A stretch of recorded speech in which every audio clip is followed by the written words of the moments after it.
ഗുണമേന്മയില്ലാത്ത കാലിത്തീറ്റയും കോഴിത്തീറ്റയും ധാതുലവണങ്ങളും സംസ്ഥാനത്ത് വിൽക്കുന്ന ഏജൻസികൾക്കെതിരെ ശക്തമായ നിയമ നടപടി സ്വീകരിക്കുമെന്ന് മന്ത്രി ജെ ചിഞ്ചുറാണി. താമരക്കുളം ഗ്രാമപഞ്ചായത്ത് മൃഗാശുപത്രിയുടെ പുതിയ കെട്ടിടം ഉദ്ഘാടനം ചെയ്യുകയായിരുന്നു മന്ത്രി. നല്ല തീറ്റ കൊടുത്താൽ സംസ്ഥാനത്ത് പാലുൽപാദനം കൂട്ടാൻ സാധിക്കും. കന്നുകാലികൾക്ക് ഗുണമേന്മയുള്ള തീറ്റയാണ് നൽകുന്നതെന്ന് ക്ഷീര കർഷകർ ഉറപ്പാക്കണം. ഇന്ത്യയിൽ ഏറ്റവും കൂടുതൽ വില പാലിന് നൽകുന്ന സംസ്ഥാനം കേരളമാണെന്നും മന്ത്രി പറഞ്ഞു.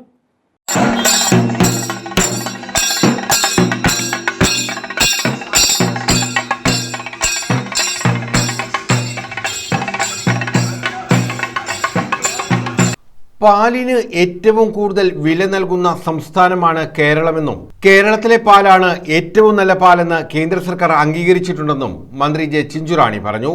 കേരളത്തിലെ മുഴുവൻ പശുക്കളെയും ഇൻഷുർ ചെയ്യാനുള്ള സമഗ്ര ഇൻഷുറൻസ് പദ്ധതി പരിഗണനയിലുണ്ടെന്നും താമരക്കുളം ഗ്രാമപഞ്ചായത്ത് മൃഗാശുപത്രിയുടെ പുതിയ കെട്ടിടം ഉദ്ഘാടനം ചെയ്തുകൊണ്ട് മന്ത്രി പറഞ്ഞു. ഏതാണ് എന്ന് തിരിച്ചറിഞ്ഞു ആ തീറ്റ ഞങ്ങൾ പ്രത്യേകിച്ചും അത് എടുത്തുകൊണ്ടുവന്ന് നോക്കിയപ്പോൾ അതിനകത്ത് ചിലതിൻ്റെ അംശങ്ങൾ കൂടിപ്പോയി എന്ന് പറഞ്ഞാൽ ചിലർ കൊടുത്തു കഴിഞ്ഞാൽ പാല് കൂടുതൽ കിട്ടും എന്ന ലേബലിൽ നമ്മൾ കൊടുക്കുമ്പോഴാണ് ആ തീറ്റയിൽ നമുക്ക് അവിശ്വാസ്യത വരുന്നത്. ആ തീറ്റ കഴിച്ച് മരണപ്പെടും. അതുകൊണ്ട് തന്നെ ഞങ്ങൾ കേരളത്തിൽ ഇപ്പോൾ ഒരു പുതിയ നിയമം കേരളത്തിൽ കൊണ്ടുവന്നു. കാലിത്തീറ്റയിലും കോഴിത്തീറ്റയിലും ധാതുലവണ മിശ്രിതത്തിലും അത് നമ്മുടെ കേരളത്തിനകത്തേക്ക് ഇത്തരത്തിലുള്ള തീറ്റകൾ കടന്നു വരുമ്പോൾ ഏതെങ്കിലും പശുക്കൾ അത് കഴിച്ച് മരിച്ചാൽ അവരെ ശിക്ഷിക്കുവാനുള്ള നടപടി നമ്മുടെ ഈ പുതിയ നിയമത്തിൽ ഞങ്ങൾ കൊണ്ടുവന്നു. ഒരു പശു മരണപ്പെട്ടാൽ പകരം പശുവിനെ കൊടുക്കത്തക്ക നിലയിലുള്ള നിയമവും ഞങ്ങൾ കേരളത്തിൽ ഇപ്പോൾ കൊണ്ടുവന്നിട്ടുണ്ട്. അപ്പോൾ അത് പ്രാവർത്തികമാക്കി ഇപ്പോൾ തുടങ്ങിക്കഴിഞ്ഞാൽ തീർച്ചയായിട്ടും ഈ പുറത്തുനിന്നുള്ള തീറ്റ അത് ഏത് തീറ്റയാണെന്നുള്ളത് കൃത്യമായിട്ട് ഞങ്ങൾക്ക് അറിയണം. MS അരുൺകുമാർ MLA അധ്യക്ഷത വഹിച്ചു. നിരവധിയായ വികസന പ്രവർത്തനങ്ങളെ കുറിച്ച് പ്രിയപ്പെട്ട പ്രസിഡന്റ് സൂചിപ്പിക്കുന്നു.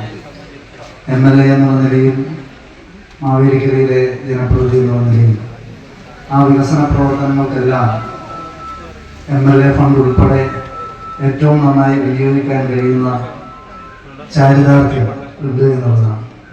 താമരക്കുളത്തെ വികസനത്തിന് സാറാദ്യങ്ങളോട് സൂചിപ്പിച്ചതുപോലെ രാഷ്ട്രീയ വ്യത്യാസമില്ലാതെ ജനങ്ങളുടെ ആവശ്യമാണ് എന്ന് കണ്ടുകൊണ്ട് ആ പ്രവർത്തനങ്ങൾക്കെല്ലാം അകമഴിഞ്ഞ പിന്തുണയും പ്രോത്സാഹനവും അതോടൊപ്പം തന്നെ ഫണ്ടും പ്രോത്സാഹനവും പിന്തുണയും മാത്രമാണ് നൽകുന്ന ഫണ്ട് കൂടി വേണം.